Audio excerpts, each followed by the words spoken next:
you can understand why certain corporations have taken that leap to saying we've got to have everyone back in the office. You're listening to episode 17 of the Happy Space podcast. Today, we're talking about designing work experiences your employees will want to travel to with co-founder of WorkTripp, Sally Page.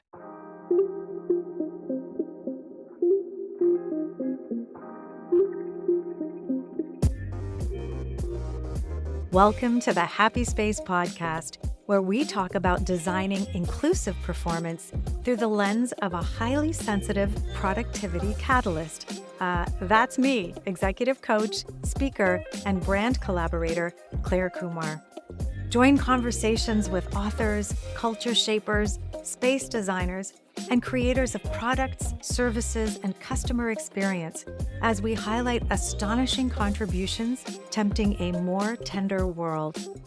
We know that diversity leads to richer results, so let's accept that productivity is personal and commit to designing with respect for humanity. I aim to leave you with ideas to better support your family, colleagues, customers, community, and not least of all, yourself. For everyone, including you, deserves a happy space. Hi, and welcome to this episode of the Happy Space podcast. As companies grapple with the reality of a dispersed workforce, the question of building and holding on to company culture and connection is top of mind for so many organizations. I started my career back in technology at a global firm, and so I had to learn to work in an environment where employees were dispersed over many time zones way back. And this is, 20, almost 25 years ago.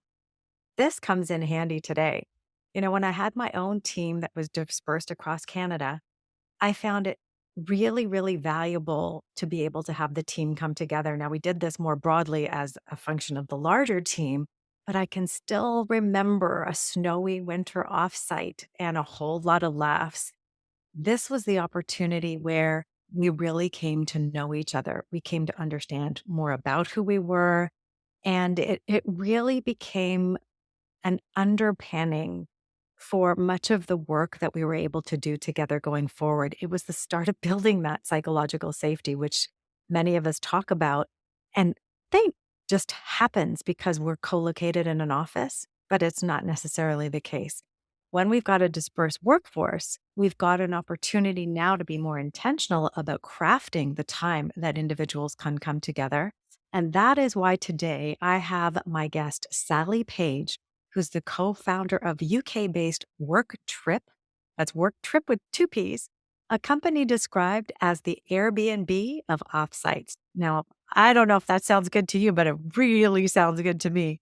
Sally is an experienced leader of high-performing distributed teams, and WorkTripp is the platform that she wished she'd had when she was in that environment. If organizations can find ways to count on establishing the culture and collaboration they're looking for, my hypothesis, and I think Sally's too, is perhaps they won't be so afraid of the evolution of work.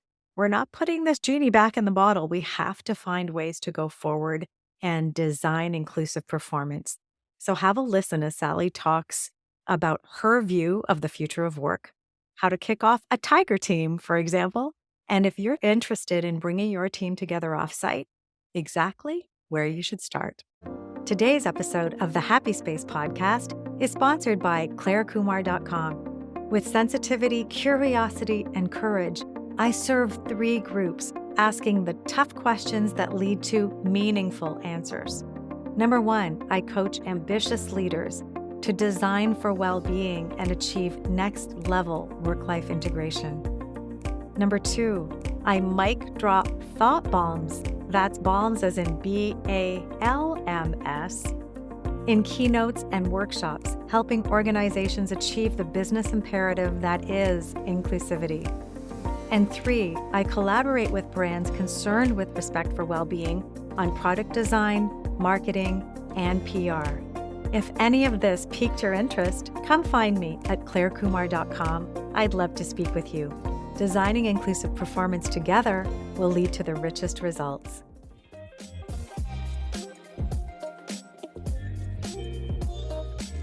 Welcome, Sally. Thrilled to have you here to talk about a wonderful opportunity you have to bring organizations together in designing and offering an experience for them to really have a magnificent combination of connection and collaboration.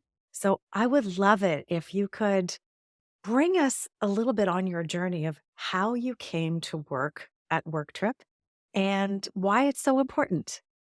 Yeah, sure. Well, I'll probably start up with a little sort of introduction to what WorkTrip is. So, sort of think about WorkTrip as a bit of a sort of Airbnb for team offsites, right? With a sort of learning and development edge to it.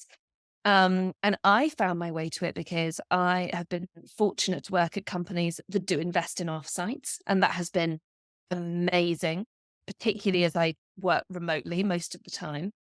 And I've been in a remote leadership team. And there is something very beautiful that happens when a team comes together in terms of their motivation and their kind of performance, when they really come together with purpose. And that's something that I had experienced at Blinkist, which is the company that I was in before I joined WorkTrip. But it's really hard to do.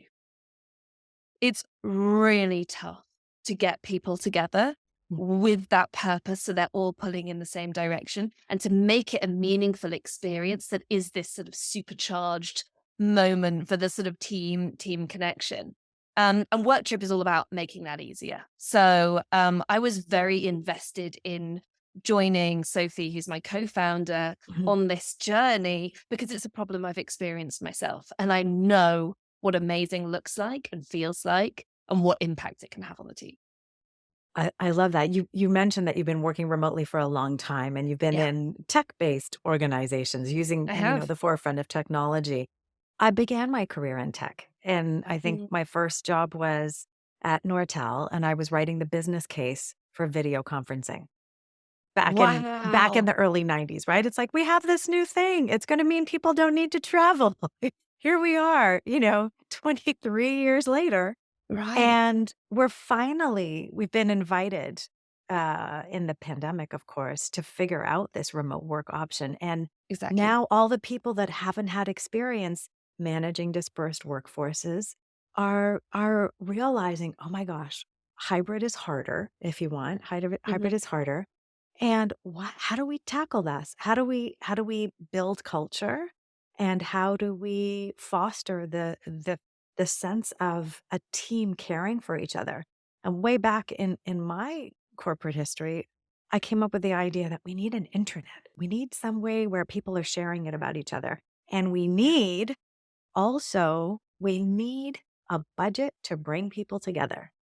Yeah. So you've been privileged to work in organizations that recognize this. Mm. Can you give a shout out or some flesh out a little bit?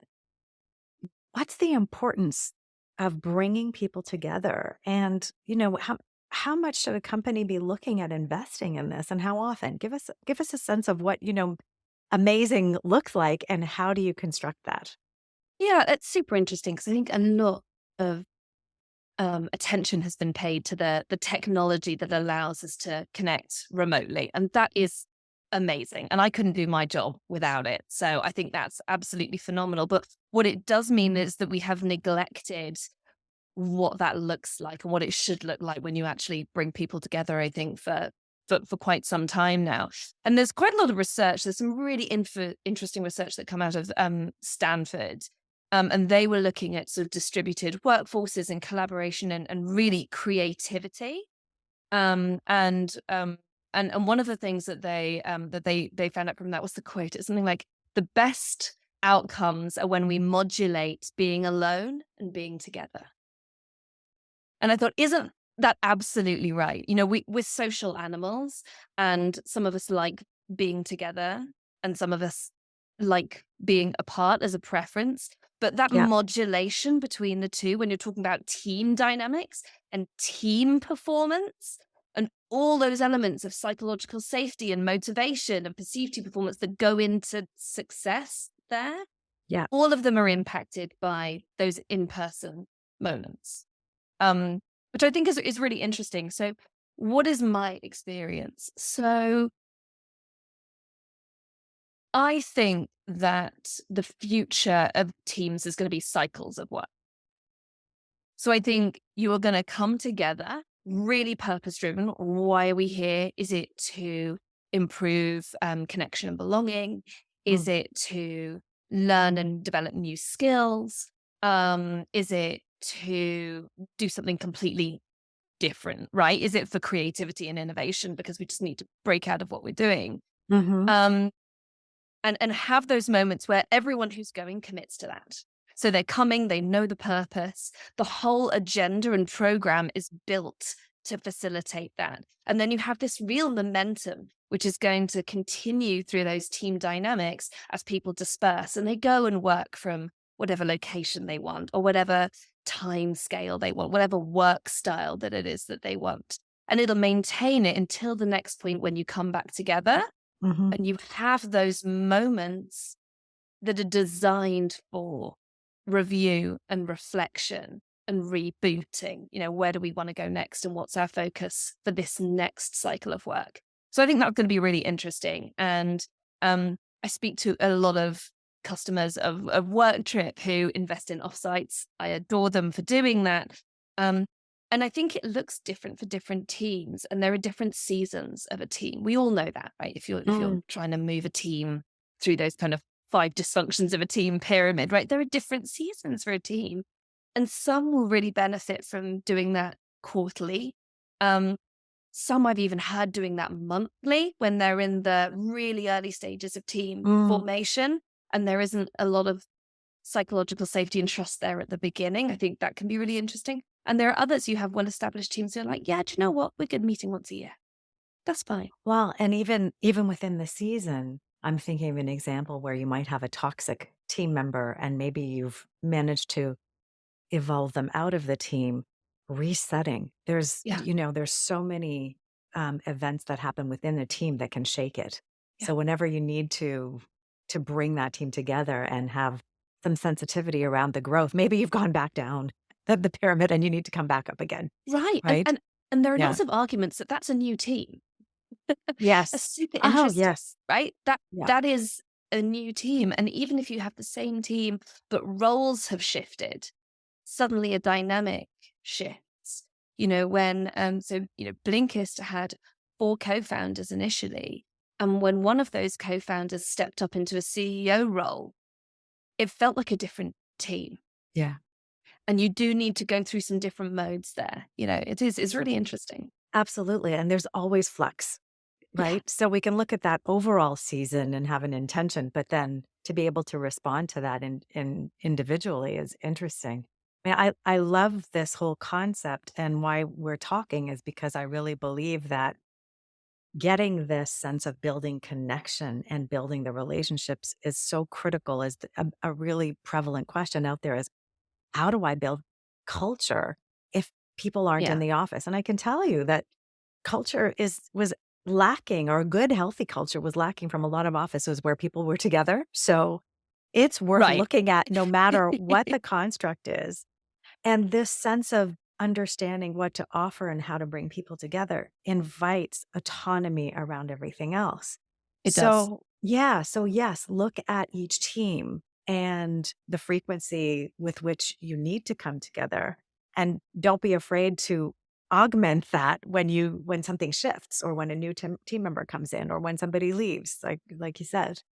Um, so, as somebody who's listening and thinking, gosh, I do need to focus a little bit more on my team, where would somebody start in figuring out what would I do here? This sounds amazing. What's the process to really start designing this kind of performance and experience? So, with my head sort of firmly in offsites, because I think that's a really nice way to kick something off, especially if you want to do something different and something new. It's a really nice way to do that because it's sort of a moment in time. I would really think about what you want to get out of that offsite for your team. And people say it was kind of everything. It's like, well, it can't be everything. you should focus on one thing. And it can be a big thing, like improving connection and belonging is a big thing. That's not small, right? Um, but really sort of focus on that. And we ended up creating a little quiz with just sort of 6 really easy questions for people to answer to get them to sort of think through some of those things, like how new is the team? Have there been any of those big shifts? Um, are there tensions that are frequently not constructive? All of these things that mean that you should probably focus on slightly different areas for your offsite and your on your kind of coming together. Um, and then something that we believe in very firmly at WorkTripp is getting yourself out of the normal environment. So Sophie and I are both country girls. So we lap up all the research around what being in nature can do for you as a human being, right? Yeah. For the improvements in your mental health, your physical health. Also as a team, connecting in a different environment, it gives you a lot more fodder for creative ideas and innovative thinking. And quite a lot of teams are stuck in a certain way of doing things, and that may be their ways of working. Mhm. Or it may be something completely different, just their modes generally, if they're a sales team, the way that they do that, right? And getting people out into a natural environment together for a period of time. And it could only be a couple of days. It doesn't have to be, like a week-long thing. Really does stimulate some different kind of discussions. So that's what we focus on, is making sure that we've got venues that are suitable for teams to kind of come together in. And we vet all those and curate them on our marketplace so that people know that they're suitable for those in these sort of inspiring natural locations that can kind of mix things up a little bit. Um, and then it's thinking about the program. And that's another area I think people find really challenging. They think, okay, we're going to all get together. We've got dates. I know how many people there are. We'll go to this place because it's a couple of hours Yeah. away from the main office or the main city where most people live. Super good. We really, really encourage our customers to come with this goal focus so they know what they're building around. So there are certain activities or sort of third-party speakers who engage in very specific topics. Like, I was speaking to one of our customers the other day, and he has a sales team, and he's bringing them together in January, and he's like, they've had a rough year. Mm. They've had a really hard time. It's like every week I feel like I've been delivering news to them that makes their life harder, and they have to come back in January and do the whole thing over again. And so resilience is going to be our theme. And I want to build everything around resilience and what that means, and for us to define that together. And we, they brought in an amazing speaker called Bruce Daisley, who's really does some incredible work on resilience, but also then building the other sessions around that, maybe building some team building, experiences or some other things, so that by the end of it, everyone really feels like it's a topic that's been addressed and they've got some tools and things that they can move forward with and apply in their work. And having done that together is so much more powerful than them having watched the same TED Talk on their computer, right? TED Talks are amazing, don't get me wrong, but it's Yeah. not the same experience, So right? give me a little, if you can, around the neuroscience, because I think about when I was a child, we had a couple of trips to India where my dad is from. Those moments that are outside of your regular routine, they stand out in my memory. Whereas the regular day going to school, eating the same bowl of shreddies for breakfast for years, I mean, they didn't stand out. But the things that shifted and changed my environment also really made them poignant memories. So I imagine it amplifies whatever you're exploring in that time. I mean, I am by no means a neuroscientist, but um, you know, new things, our brain loves it. It releases dopamine anyway, right? Any kind of novelty. That's why we're always drawn to new things. And so putting yourself with the same team, but in a new environment, naturally stimulates different synapses of the brain, different experiences, memories, and you're sharing them with someone else. So you talk about them afterwards. And then Mm. the more you talk about those experiences, the more it strengthens those memories and pathways and all of that good stuff. So if you want your team to do something differently or think differently, and that doesn't just apply to sort of innovation. I think it's really critical for ways of working. I think that's really, really important. Those Mm, are built into the habits in our brain, and mm. actually taking some time away to maybe reform what some of those are and recontract with each other as a team. It's really interesting. I mean, that's my personal experience. I find that incredibly powerful. Yeah, I get you. It's so much time is spent on what we're doing and defining the tasks. The how we're doing it needs a lot more focus. And it's not been on the table as much ever before now, I think, in this moment, as we're saying, okay, we recognize there's this tension between leaders and employees, and most organizations ought to be looking at hybrid work or some model of dispersing the workforce and adding flexibility in. So then what do we do? How do we learn to work again in a new Yeah. fashion? Luckily, some of us have some leadership in it because we've experienced it before. So I love that you're bringing that to it. I love the point about nature though, because it's actually I have a little picture on my homepage of somebody sitting on a park bench because just Mm. to get out, not where I'm living today, it's pure fog. I can't even see anything out my Oh, window. I'm not sure going outside is going to help me any today, but it probably would actually. But this sense of the natural environment connected to human well-being as something yeah. that needs to be embraced in how we construct our individual days, but also the broader experience of work, I think is really powerful.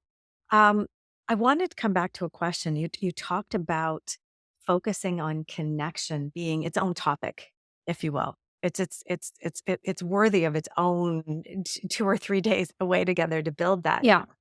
That might be a luxury for some, and I think it's so important that we figure out how to build it in all of our interactions. So let's say that it's we're recognized as a priority, but I really want to focus on creativity. Do you have any thoughts or any wisdom to share with listeners around how you're integrating or how to think about integrating that connection build in all of our experience, especially an offsite experience or coming together? Yeah. I mean, I think you're right. I think there's a feeling that connection is a bit of a luxury, right? And you don't have to get on brilliantly with everyone to go. That's true. But if you are looking for a high performing team, and most of the people who we're working with are looking for a high performing team, there's a reason why that bottom piece of the five dysfunctions of a team period is trust. There's a Hmm. there's a reason for that. If you're talking about injecting creativity into your team, being creative is usually doing something a bit different, which is quite a vulnerable place to be. And if you don't have trust in your team, it's unlikely to happen, right? Th- It You're afraid really to share your is. great new idea. It won't even come out. It won't even come out. And so we lean quite a lot into that team belonging and connection, and the offsites that we help our customers organize. We do these sort of pre and post work trip surveys, just short, quick questions, but they're based on, the research of your lovely Amy Edmondson's and, various other people, to look at how the work trip has affected motivation and psychological safety and perceived team performance. And those things are linked. If you just say, well, we're going to go in and focus on performance, but you've ignored some of the other things as a team, you're going to have some great individual contributors who are complete rock stars and are always going to perform. I have worked with many of them. I've had many of them on my team. But if the reason why we have a team is to actually pull together and be greater than the sum of our parts, Mhm. then that connection is really critical. In terms of the way you should build that in general, I think those connection bonds, um, again, I mean, this is my own experience, but rather than anything scientific, but I think they are built when you have memorable experiences together. And the most memorable experiences do tend to be when you've come together in a kind of purposeful way to do something, right? To solve like a really big challenge. If you think about the bonds that are created between teams of individuals who don't know each other when they do something like climb Mount Kilimanjaro, or they go on something like a big challenge. There's an intensity there, and a Yeah. and some connections that are forged, which they change, I think, the mindset of when you're working together afterwards. There's a lot more generosity of spirit that comes after that. And especially when we're doing a lot of asynchronous written communication, Mm. where tone is very difficult to distinguish, even if you're skilled at that. And some people are more skilled than others, right? At We need understanding all that. the emojis. We need them Right? all. We really do. I'm afraid I do use a lot of emojis. But it's, there's a lot of room for misinterpretation. And what I find is that when people have been together, certainly when I've been together with a team, even if there's been a lot of tension beforehand, and we've got to some moments of connection that bond us together, there tend to be fewer of those miscommunications afterwards, because you take everything, all that communication, with a spirit of generosity. I know who this person is. They're unlikely to be trying to undermine me in this situation. So although I might feel undermined, I know them well enough to know that probably wasn't their intention, right? And so that you start getting into these cycles of, radical candor and all that good stuff that actually is really built off this basis of trust. So I definitely think you can improve connection virtually, but those shared meaningful experiences, especially solving tough challenges, I think are a real supercharger. Yeah, it's bringing me right back to Tokyo. I was in a musical, and you Gosh. talk about bringing people together with a common objective. And the challenge is to learn all your parts, sing, dance, move, and pull off a good show. And the bonds that came out of there, I'm still in touch with several cast members, and this is 20 years later, Oh, right? yeah, And it's it's this. powerful. Absolutely. You've got to trust each other. You know, I often talk about, in terms of trust building, I was on a show here in Canada called The Social for about 3 years. I was on there regularly, and I love this is a female hosted show. And at the beginning of every episode, they would gather and huddle and arms around each other and say, I've got you, I've got you, I've got your back, Oh, right? what a nice ritual. What an amazing thing for them. What an amazing privilege to witness that as a guest, to even know that, wow, if they're taking care of each other like that, probably taking care of me too. Like everybody wants to make a Yeah. good show, right? As we are right now, so creating that psychological safety is absolutely paramount. And you talked about, this sense of the spirit of generosity that comes from knowing someone well enough. Mm. That leads me to my next question, which is, what's the minimum here? If an organization wants to think of fostering those connections so people know each other well enough, it's not be in a meeting task focused the whole time. It's on the margins of the meetings where Yeah. things happen, or it's in the dinner, or it's on the walk to the next place. Mm. There's So moments between. yes. Yeah. So what do you think the minimum is? Like what should organizations, I think Salesforce has it right. I think they do, or at least, they're making an effort, I think, quarterly to bring people together, Yeah. if I've read it right. Yeah. And there are a couple of companies over the last years, as we've become much more distributed, and I think also meaningfully distributed, right? There's Mhm. actually an intention towards that, to not having everyone in the same place, which is quite interesting. Mm, Um, Salesforce is a wonderful example of a less of work from anywhere policy that starts coming in, but then mhm. what are those moments of connection? And you can understand why certain corporations have taken that leap to saying we've got to have everyone back in the office, because they're like, well, if culture is built in those moments between, have I want everyone in the more of same those. place. I want more Yes. of those. And Yeah. logically you can understand it and it makes sense, but then you lose all that goodness you've had of being able to hire people in different locations, different experiences. And I think that has the potential to unlock a lot of diversity for our teams, which can also be really good if the right scaffolding is in place. Um, and you It's sort of critical. lose that, right? You lose Yeah. it again by saying, well, again, everyone has to be within a certain, geographical radius of one place, which just seems crazy to me. And I understand the logic of it, but it doesn't, it doesn't Yeah. get to where we need to be. I think it's a looking back route as opposed to a looking forward route. So your question was around what's the minimum.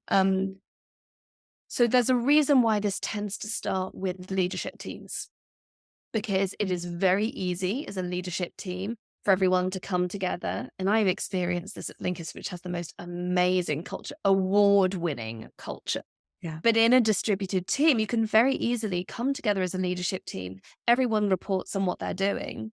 And it's like, great. And what are we all doing next? And then everyone says what they're doing next.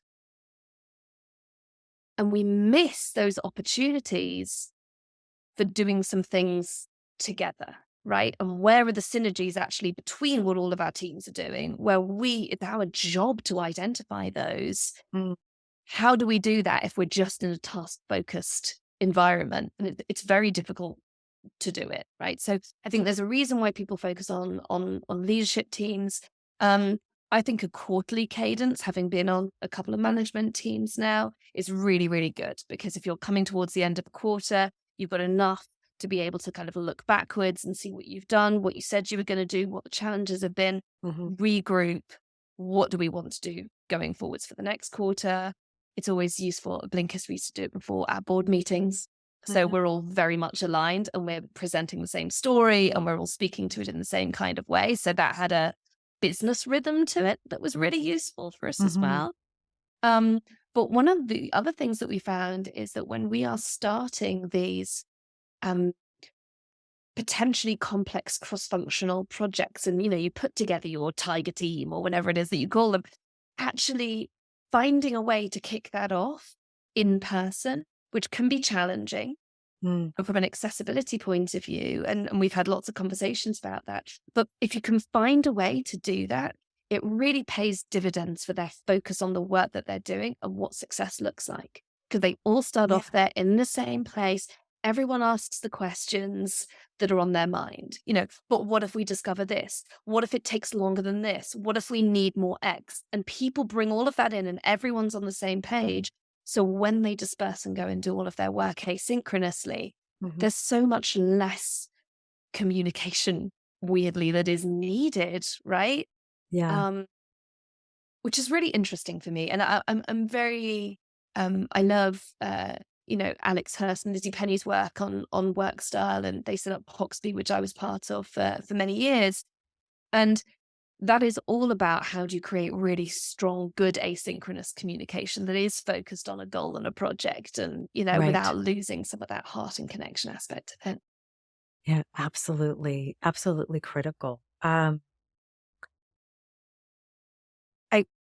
think that understanding the objectives, and when you're launching a team, it reminded me as well of when I started at Nortel back in the day, and we had a 2-week on site. Anyone that was hired new to the company got together for 2 weeks to learn, explore, and grow and understand the company, but in a Oh, cohort. yes. Yeah. Onboarding cohorts. Yeah. Fabulous. Yes. That's another time where, so it's not a new team yet, but you're introducing someone into the company, and what's it going to look like and feel like to be part of something? Yes. Amazing. I'm still in touch with some of those people too. It was that being together that did it. I think there's, okay, this is maybe my last question for you.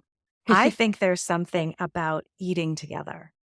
And Oh, there's definitely something about that. Yeah. right? People say breaking bread, whatever it is. I don't need so much bread anymore. But this idea of coming together over social interaction and conversation, and not at a whiteboard, but actually being together and sharing that kind of time. Can you, when you're designing your offsites, how much thought is put into? I'm sure it's a lot, but what kind of thinking goes into the dining experience, or these in between the subject matter? What else is thought about in the offsite experience, Yeah. maybe especially around dining? Yeah, absolutely. And I think when you speak to experienced offsite designers, and we speak to some who are absolutely amazing, a huge amount of thought is put into those moments. And there was someone else who was speaking to the other day, and she was talking about the importance of having the different elements in there as well. So there's a reason why people gather around fires, right? And fire Yes. pits, right? That there's a reason for that, Yeah. and water and like ice experiences, and a more Yes. kind of Wim Hof style thing. It's really interesting that there's quite a lot behind it. And I think in answer to your question, very few people who are organizing team offsites themselves, because most don't pay an offsite designer, and nor should they. Very little emphasis is put on that, and very little thought is put into Hmm. it. So one of our roles we see at WorkTripp is to actually, whilst having this lovely marketplace where people can go and explore, offering those hints to make people think about those experiences. Have you thought about this pit yet? By the way, here's some of the research you might be interested in, which is why this is meaningful and why it can help bring your team together. So offering a bit of advice, offering some nudges to help people create something that's going to achieve the kind of connection that is the whole point in the first place. Because, offsites are very expensive, and Hmm. they don't have to be expensive in terms of money, but they certainly are expensive in terms of time.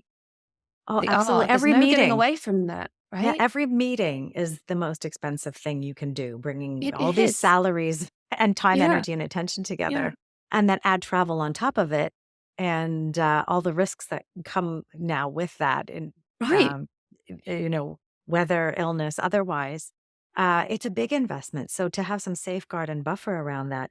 But it made me think of immediately. My mind went to conferences where there's a tea and coffee station, and Yeah, they can be so much better designed to promote conversation while you're waiting for the coffee, yeah. and having that hot water and the teas that separate. Like, I need to redesign those. so, Mhm. so that it can have a better outcome, because those are the moments where the side conversations are happening. It's like you Yeah. meet someone new in those lineups, right? So super fascinating. I'm thinking right now, Nokia has just opened new offices in Toronto, and technology firm. And I'm really excited to see what they've done. They've located their building on the water, which makes Mhm. the location of the office itself a beautiful destination. I'm like, Yeah. there are very few offices I will want to travel to that are better than mine, but that one's just down the lake, if you will. So I'm like, great. But it's this sort of, if you have that as your anchor, that's amazing. I still think you need this third third place. Like writers will often say, I need a third location, not my home, not my office. I need a third place. J.K. Rowling went to write in a hotel room. Yeah. So we need this mind expansion opportunity. And I love that you incubate that, or you combine that with nature. I'm going to ask you one more question, because I love the word modulate. And Mm. we need to modulate our individual time versus time together. Maybe we can close with this as being part of an invitation for leaders to understand that, productivity is personal. And I just want to connect back to your point around diversity, that this is really fundamental to combine as an initiative. We know you want the best performance from your team. We know that diverse teams give you the best performance. We need to anchor then in work design that promotes that inclusivity amongst such a rich Exactly. workforce. And I think this kind of thinking around understanding how to design amazing come together experience is super critical to do it. So maybe that's the last piece, is to just talk about that, and your final thoughts there. Yeah, I think diverse teams can absolutely give the best performance. And Rebel Ideas by Matthew Syed is one of my favorite books of all time, which talks all about that, and cognitive diversity, which is also a really interesting perspective on it. But the scaffolding needs to be right, because when you have diverse teams, you have diversity of thought and experience, which can be an absolute strength. But if it's not harnessed in the right way, then you have a lot of people talking past each other. And then the loudest voices will win, which is usually me. But but it's true. And I do think that that scaffolding needs to be there. And I see these cycles of work and these purpose-driven offsite experiences as the key anchor in those. in those cycles, in that scaffolding. So yeah, I mean, I would encourage anybody who is really seeing the benefits of hiring from a distributed team, especially over the last couple of years, where it's become so much easier to hire people from almost anywhere with a few restrictions, depending on where you're based. I think anyone who's been excited about that, especially on the people and culture side of things, think about how then you're going to bring people together to make sure that that purpose for that team and their connection stays strong while they are distributed. Because those meaningful in person connections are really going to matter. And that third space will give you a lot more creativity and freedom to be able to get the most, I think, out of that team. Oh, absolutely. Sally, I want people to know where they should find you and the fine work of WorkTripp. Ah, amazing. Well, we are WorkTripp with two Ps. So you can find us at worktrip.com. I am Sally at worktrip.com if you want to shoot me an email. And I would love to hear from anybody who is interested at all. And we're also looking for more and more incredible venues. So if you have taken your team anywhere or experienced any offsite and you're like, this place was perfect, I would love to have those recommendations. Amazing. Well, I'm excited for all of the connection that you're going to be building and the support of this, the connection that's required to build incredible teams and have great Yeah. work happen. So thanks for being there. And thanks for doing the great work. Everyone, check out worktrip.com and say hello to Sally. Thank you so much.